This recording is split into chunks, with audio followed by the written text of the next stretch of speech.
Listen, man, this is AvenusChat, and I'm thoroughly excited. This wonderful young lady who sits in this chair very opposite of me we share a common interest. Her name is Michelle Jackson, right? And so Michelle Jackson, once again, as always, man, this is my normal place of recording AvenusChat. This AvenusChat is being recorded at Hooligan Counseling and Wellness.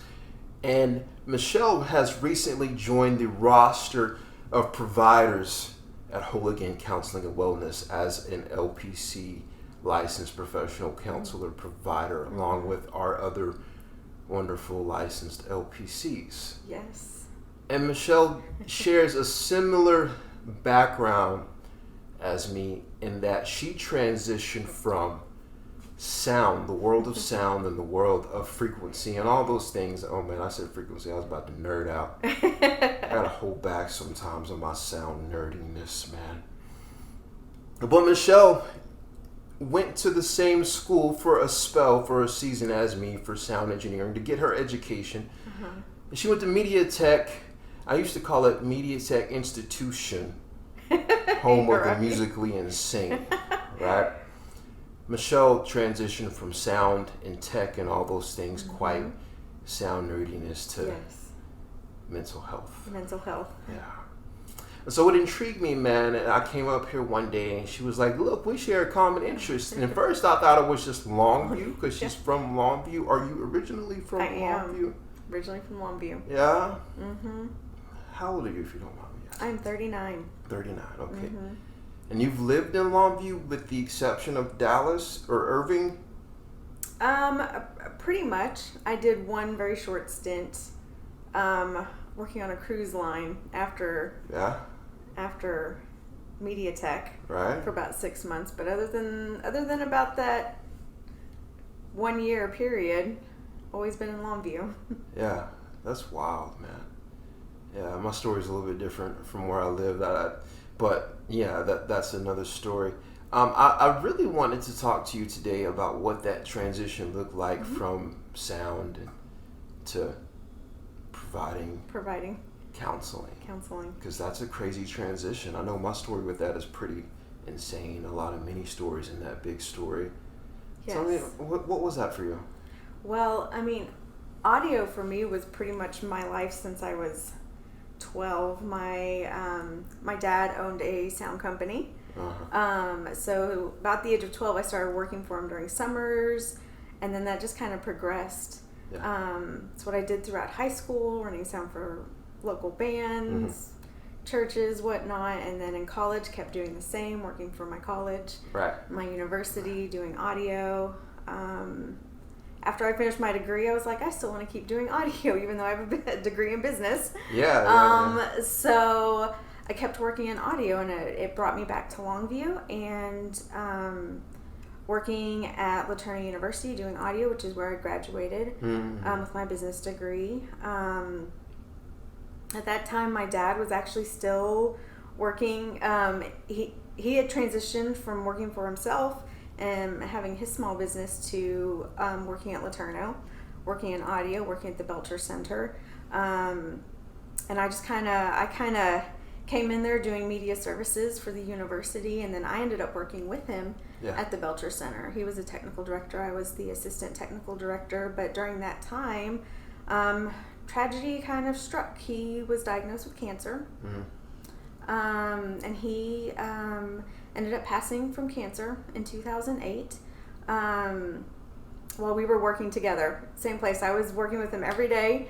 That was a major blessing to be able to work with him every day for the last few years of his life, and to share that. But that was about the time where I was starting to question everything, where my life was going, what were my passions and my interests, and then my dad seemed to be that key in that connection with audio, and so that was kind of disrupted, and I kind of just started questioning everything.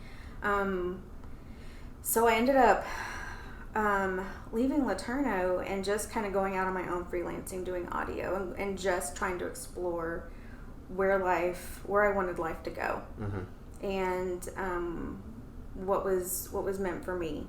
And so there was a lot of exploring during that time, but I was still doing audio on the side. Kept that up for a long time. And then I ended up transitioning back to LeTourneau, working in institutional research and effectiveness, which was a utilization of my business degree, but totally different than any audio thing that I had ever done. And I was still doing audio on the side. I hadn't let it go. Right. I just loved it. It was, I was still working shows at the Belcher Center. I was still doing crew work and loving it. But knew that wasn't where I was feeling a tug, a pull to do something else to... Right. I just wanted to work with people. Yeah. And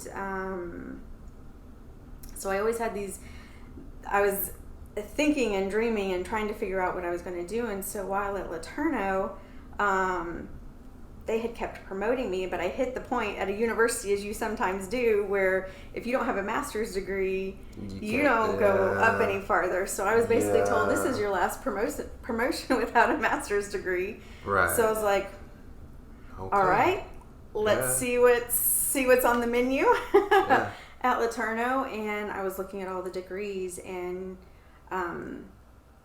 their psychology degree popped up, and I'm like, okay, I've known for a long time that I've been wanting to serve others. Right. That was kind of the career path I was looking for and kind of longing for. And so I did one semester just in their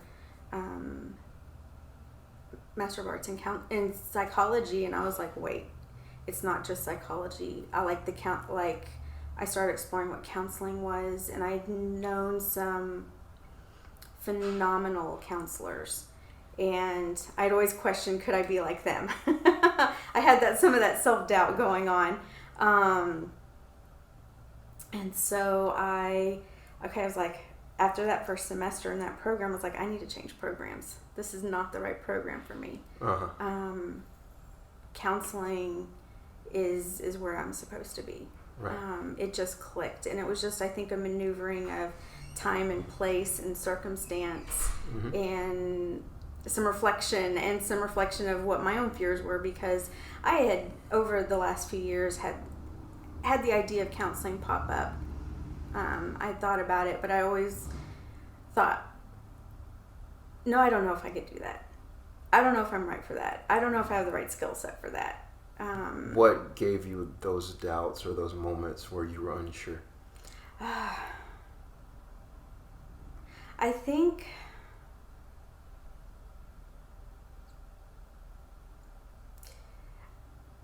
I do good when I'm challenged, and I felt like at that moment I was challenged to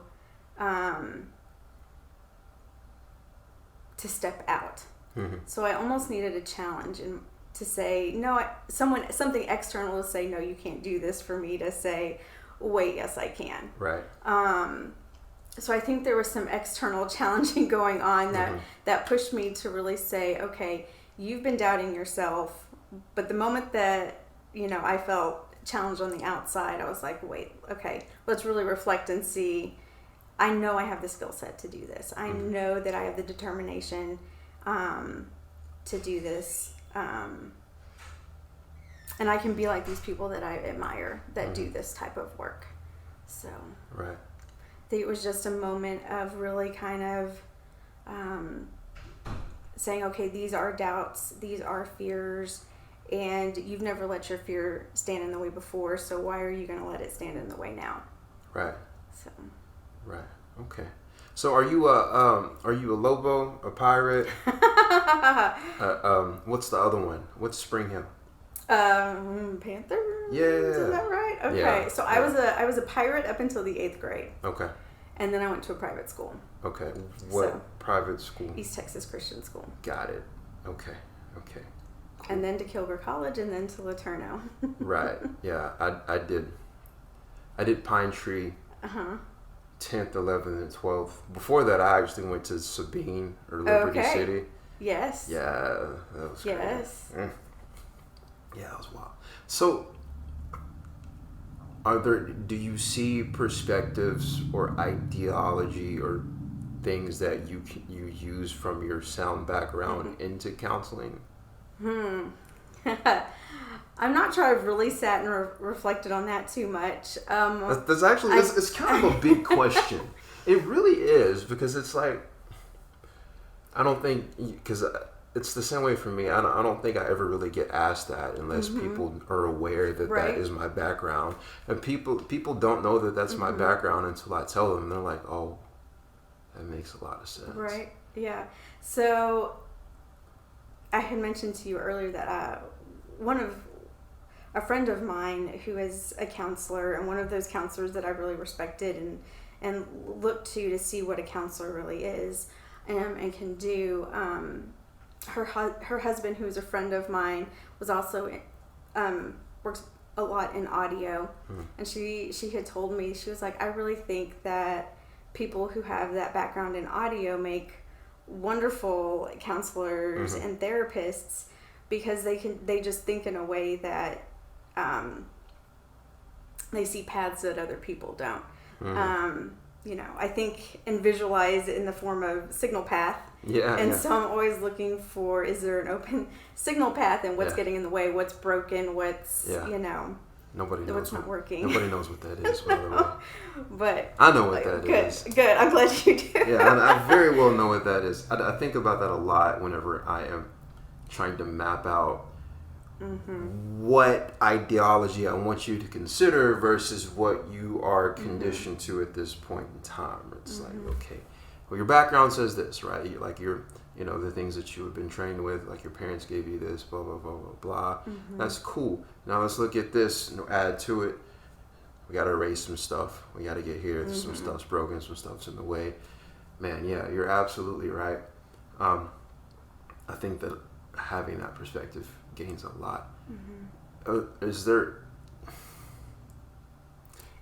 And I would add, too, that I think working in audio, you have to be very perceptive and aware and always in the moment and present. Yeah. Because if you're not paying attention and your mind is somewhere else, you're going to mess up. Yeah, you're going to miss something. So I think it's a practice in mindfulness to stay present and in the moment. It's almost, and aware of everything. It's almost stressful meditation. Right. All right. Yeah, it's like conscious meditative things in the moment, which can be a bit overwhelming sometimes. But yeah, it's crazy. But it does allow you a lot of, I call it malleability as opposed to flexibility. It's a little bit dramatic. A little bit. It's a little bit dramatic.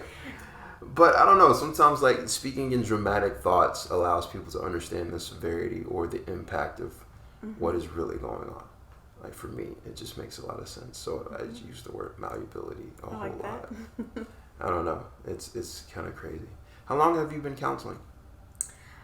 Since I received my LPC Associate's license November of 2019. Okay. So just shy of 2 years. Okay. Started my graduate program back in 2017. Okay. Are you going to pursue any more schooling, you think? I say no now. And I have this thing in the back of my head that knows that if I say no, it's probably going to change. Yeah, there's that little thing in the back of my head. Maybe pursuing a doctorate of some form. But I also wonder how much of that is left over from working in academia for so long and the,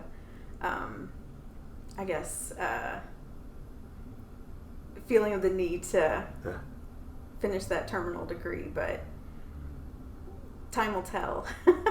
Lord. Not sure which one it is. Lord. Pressure of... Man. That's crazy. So in the moments where you realized there was no more room for you to go up at Laterno, did you ever consider going back to sound? Or did you consider moving forward with your education? I did not consider going back to sound. I was still doing just a tad of freelance work, just a little bit. In fact, I think the last audio little audio job I did was probably right at a year ago. Where was this at? Gosh, I think I did a little bit of work for the Belcher Center in Longview, just wrapping up a few little things. COVID was already in play, and I think it was. I think we were finagling some high school graduations. Yeah. And at Belcher Center. Yeah, they do some. Some of the smaller high schools. They do their graduations. That's too big. Belcher Center is huge. What high school graduations are at Belcher Center? Okay. Honestly, I want to say Sabine. Shut up. I think. For real? It's tiny. It's like this much space of a big amphitheater. They fill it up pretty well. With parents and everything? Do they do the cowbells and the duck calls? No, I have not seen that. No. Listen. Well, every once in a while someone gets a little crazy. So my senior year of graduation, because I still have friends that went to Sabine that were graduating, right? When I was graduating from Pine Tree, I went to one of my best friends' graduation in Sabine. And man, there was duck call after duck call after duck call. Like, as their kids would cross the stage, duck call. As we were finishing up and they were cheering at the end. Was this outside? This was outside? No. No, it was inside. It was at Kilgore. It was at Kilgore College. Okay. Right? At Dotson? Yeah. Maybe they felt like the Belcher Center was a little too classy for that. I don't know. Maybe they set rules and regulations. They probably did that. I mean, it was cool. It was crazy. I'd say it was cool. I really didn't think it was cool at that time. I don't know that I think it's cool now. Nope, I don't. No? No, I don't. Nope. Not at all. Not at all. So what has been your experience with counseling so far? A very enjoyable challenge. Yeah. When I first decided to go into this, I thought, okay, Michelle, you were an extreme introvert. Are you going to be drained at the end of the day sitting with people? Right. And I was very happy to discover that I'm usually energized at the end of the day. Yeah. Maybe maybe a little bit of physical drain, but just that internal joy and satisfaction out of it. Some days are tough. Some days can be tough. Not to say that it's an easy profession, but I think rewarding. And more times than not, I feel energized at the end of the day, having worked with others. Did you counsel before you came to Hooligan anywhere in Longview? Where were you before? The past year I was at a private school, working kind of in a school counselor role. And then I was also at the Center for Counseling at Laterno. Okay. So I saw clients out of there. How did you find Hooligan? I was searching online for jobs in Nacogdoches, looking for some... Why were you searching for jobs in Nacogdoches? Because I was moving to Nacogdoches. I knew that. Why? Why does anybody move anywhere? Just love and life. So... Yeah. Well, that's not why I moved to Nacogdoches. I've got a special person here, so it was time to move. Wow. And then just confirmation that this was the right time and place to be. I came across Hooligan I just did an online search for counseling offices and started looking at everybody's websites and social media and looking for something that felt like it fit.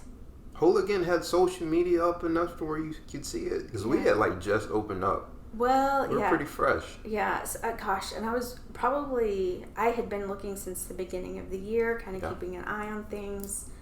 And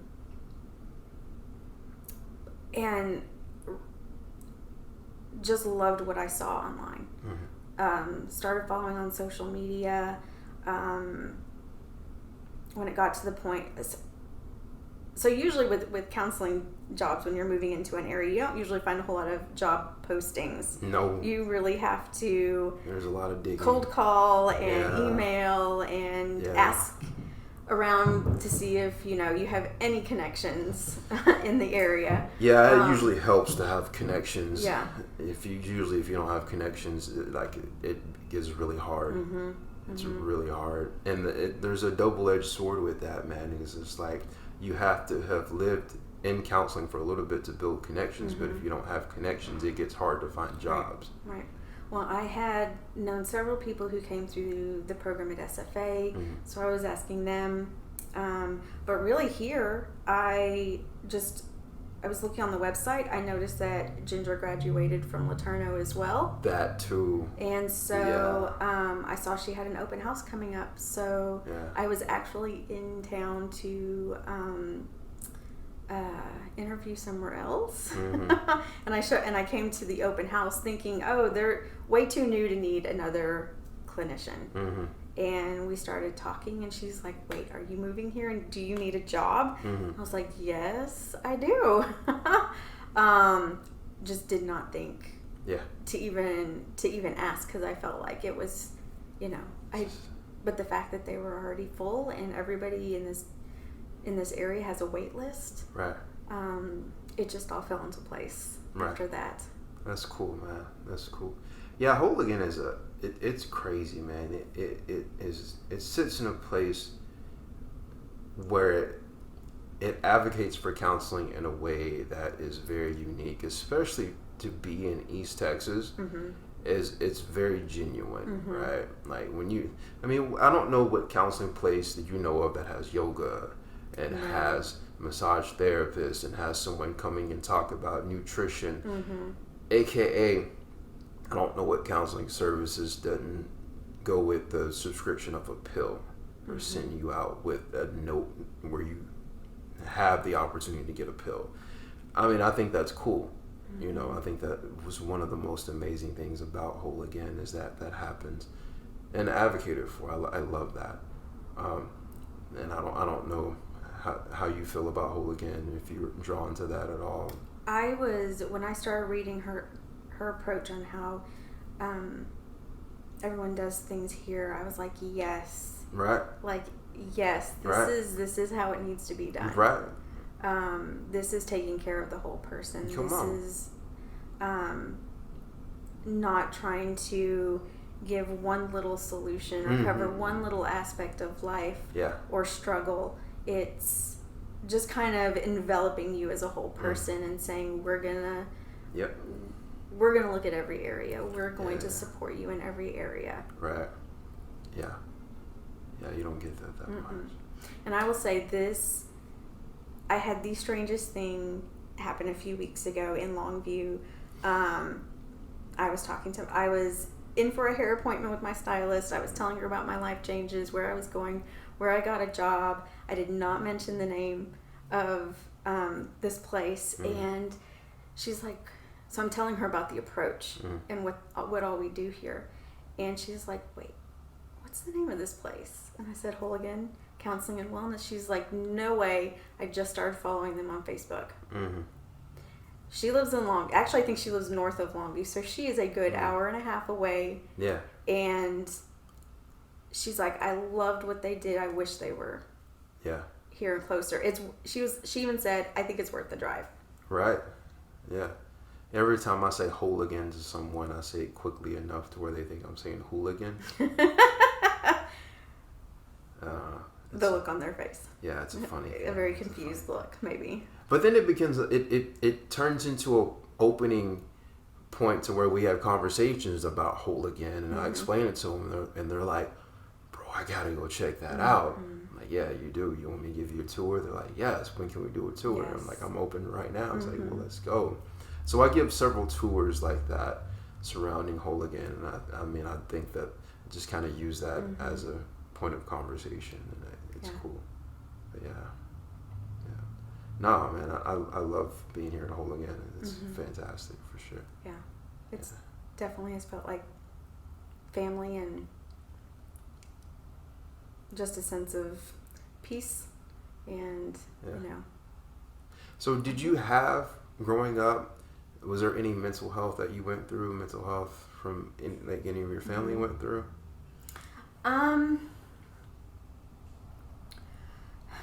Not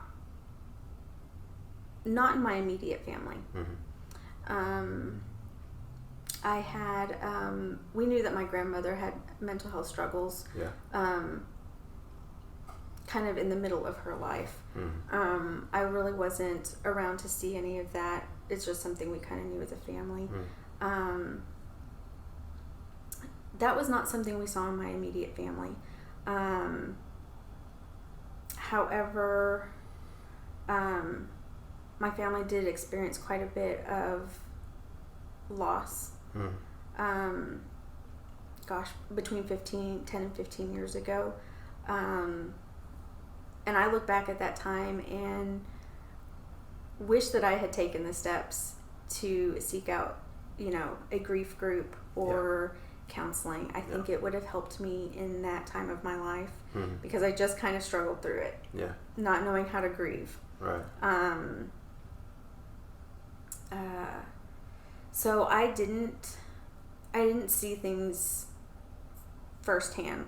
A lot of people going into counseling, they have some kind of experience. They've had a loved one. They've seen the work. They understand the value. They understand the process. But I guess that's maybe why I took a little bit longer getting to it. Because I kind of had to get on the other side of things and see it from the perspective of having friends that I respect in this profession and see what they did and hear how they spoke about it. So. Yeah. I don't think you took longer. Man, people that struggle with things take sometimes. It's God's timing. It just is what it is, right? It just happens in the way that it's supposed to happen. But yeah, no, it's incredible. I'm glad you're here. Yeah. It's so cool. Yeah. Hey guys, this has been AvenusChat. If you want to come check out Whole Again services, many services that we provide, it's a wonderful place. Come check it out. Come get a massage from one or two of our amazing massage therapists. Come take yoga with a couple of our really amazing yoga therapists. Come sit down on AvenusChat and talk to me. Come do a drum talk with me. I can talk to you about healing properties that exist in rhythm practices on your daily life. It's awesome, man. Whole Again is the place. Michelle is. I agree. Michelle is here. Yeah.